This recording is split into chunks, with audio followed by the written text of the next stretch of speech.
when Final Fantasy was being developed, it wasn't sort of like conjured from out of thin air. There were other things that the devs were looking to as models and as inspiration for like what this thing is going to be.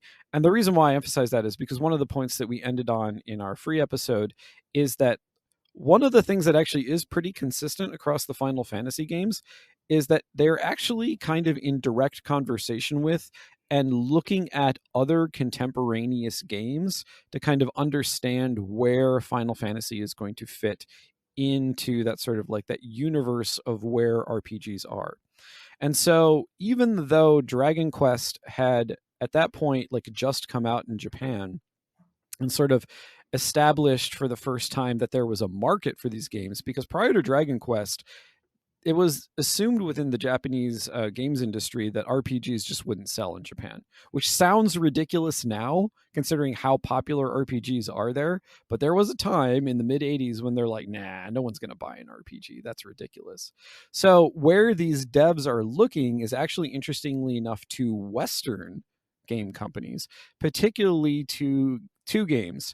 Even though there are others that like have sort of like minor touches that they draw from, but Ultima and Wizardry, those two series. From Ultima, Final Fantasy is essentially getting its conception of the overworld.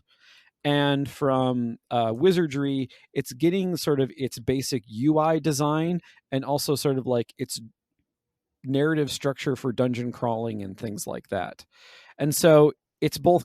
So it's taking from these other two like fairly well established computer RPG series in the West, and the thing that Final Fantasy is really adding to that is its own particular take on combat mechanics.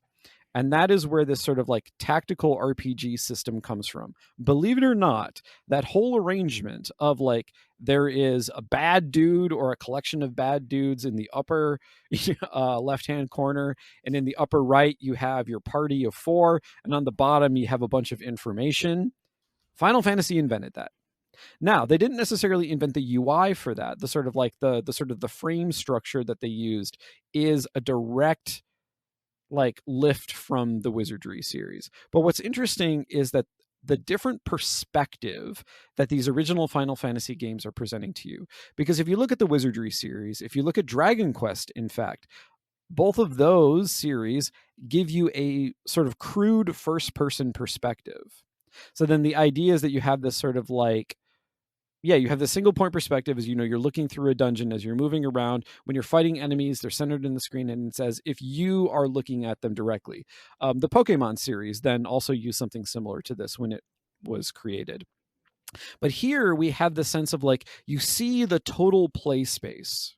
You see the enemy, you see your own characters, you have their health, but like you have this array of information rather than a particular character perspective that you're looking at things through. And the reason why this is important is because that is that tactical feel. That is where that sort of that turn-based tactical RPG feel, the vibe, if you will, comes from. It comes from that way of thinking about how combat works and the way in which combat is then sort of like segmented off from these overworld mechanics where you know you're walking around, you're talking to people in villages and so forth. Like those exist in two distinct realms precisely because they require two fundamentally different conceptions of how like the play space has to be organized. And that is really what this first epoch represents. It's a way of thinking, how should I put this? Whereas a lot of like text-based adventures and like RPGs in the West are very much centered on like the individual hero, the individual perspective. Like I am the center of the world, I am the master of the universe. I am like growing, my character progression is synonymous with me becoming the person who can defeat the biggest baddest boss in the whole world. Whereas what Final Fantasy is doing, and this is something that has remained more or less consistent across the series, is this idea of kind of like you are a band, you are a group. And the way in which it emphasizes the groupiness of the group is actually by not centering any one particular perspective. And you literally see that in that combat screen, like it's right there. And you're constantly being presented with it. So you always know that that's the kind of game you're playing. And I really want to emphasize that point Nicholas is making, where he talks about on the user interface screen, the user experience, Yeah.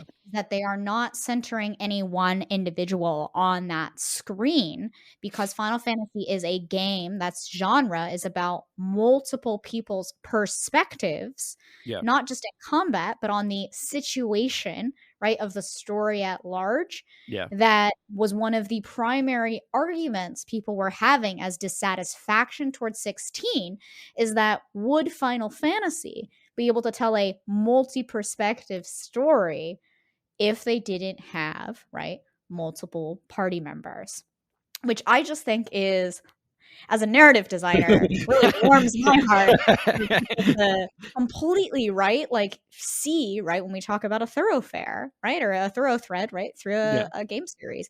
That's what we're talking about. It's not actually necessarily the not just the story. It's quite physically the unrecognition, or maybe just like, not being aware enough to know that it was straight down into the UI, right? Yeah. And I think that it's recognizing, right, that when we look at character progression in more of our, say, Western RPGs, we actually can see this in the literary tradition as well, which I want to also talk about. Is that for us, the literary tradition, really a lot of the novels coming in the 80s and in the 90s, particularly in hard science fiction, and just in general, like the American novel, if you think of the great American novel, in very heavy scare quotes, but in general, in a lot of American media, it's all a coming of age story. It's about someone growing up, right? Catcher in the Rye, right? Jack Kerouac going through the world. Like, I have all these old male references, right? Yeah. But even like really good coming of age stories, like even Harry Potter, right? That's the Western world. It's a coming of age story, right? Yeah. Young American, like a young adult fiction, right? Whether it's in America or in the West, is coming of age. And the way a character or a single individual progresses and comes of age to find their place in society. But in, interestingly enough, right, in Japan, in this like particularly Final Fantasy specifically, because I am not as well versed in Japanese literature as Nicholas is, while they also have coming of age stories, the Final Fantasy series, right, is about everyone, right, already having a place, or you could say, right, a job in society, and then figuring out how do those jobs best work together for the greater good. Now, this is very much just Final Fantasy. This is not a critique or an understanding or fundamental, right, critique on all Japanese literature, because that would be literally the stupidest thing I could ever do, having majored a little bit in Japanese literature, right? But what I'm saying is, here in Final Fantasy, just to compare it, right, to say other, right, games coming out of the West for the single character, Yeah. right? Even Ultima, right, was also a single. I mean, you were the character, right? Yeah. But There Ultima is so weird. I Yeah. just wanted to end on that note, right? Is that while we not only see it in the UX UI design, we also actually see it in the storytelling. But that once again, right, it's in the culture, right, of Yeah. our games as well. And this is kind of also in the era before, I would say, video games were a popular medium of entertainment, right? This is the 90s.